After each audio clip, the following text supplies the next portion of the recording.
I've long considered birthright citizenship to be the holy grail, if you will, of the illegal immigration debate. It has not only created a perverse incentive for foreign nationals to break U.S. law, in fact it's given rise to whole birth tourism industries, but also proven to be a policy disaster for our republic, both because of the obvious national security concerns in the post-9/11 era, and also, more particularly from our perspective as state legislatures, the enormous cost that it imposed on both the state and the federal government. Hi, I'm Chris Castile in the Washington Bureau of the Oklahoman. Oklahoma State Representative Randy Terrill was among the state lawmakers and legal experts who unveiled a two-part strategy in Washington on Wednesday to prevent the children born in the U.S. to illegal aliens from automatically gaining citizenship. Rather than proposing changes to the 14th Amendment of the U.S. Constitution, the state lawmakers want to prompt a federal court challenge that, they hope, will ultimately lead the U.S. Supreme Court to rule that automatic citizenship is only available to those newborns with at least one parent who is a citizen of this country.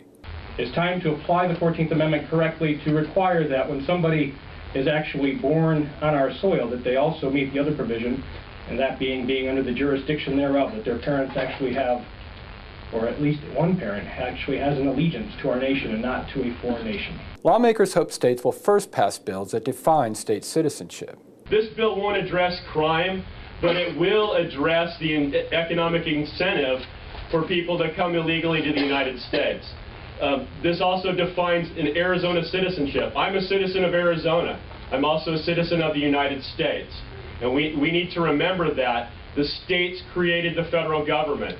The federal government did not create the state. The second prong would be a compact among states to require two types of birth certificates, one for those with citizen parents and one for those whose parents are not U.S. citizens. Probably you would see parents filling out a little bit more information. Are you a U.S. citizen? You check a box.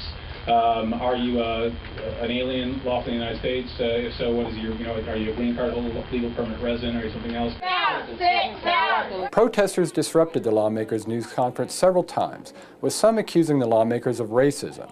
In Oklahoma, the ACLU said Terrill, who has pushed anti-illegal immigration legislation in the past, was continuing to introduce spiteful, racist, and un-Oklahoman-type measures. And here in Washington, the head of the American Immigration Council said the proposals would burden all parents since they would have to document their own citizenship. Terrill said state lawmakers have to act because the federal government hasn't done enough to curb illegal immigration. So no one should be surprised that state policymakers are fed up because the federal government either can't or won't act. The truth of the matter is that we've just had enough, and we're stepping up to the plate to fill this massive policy void that has been left by the federal government.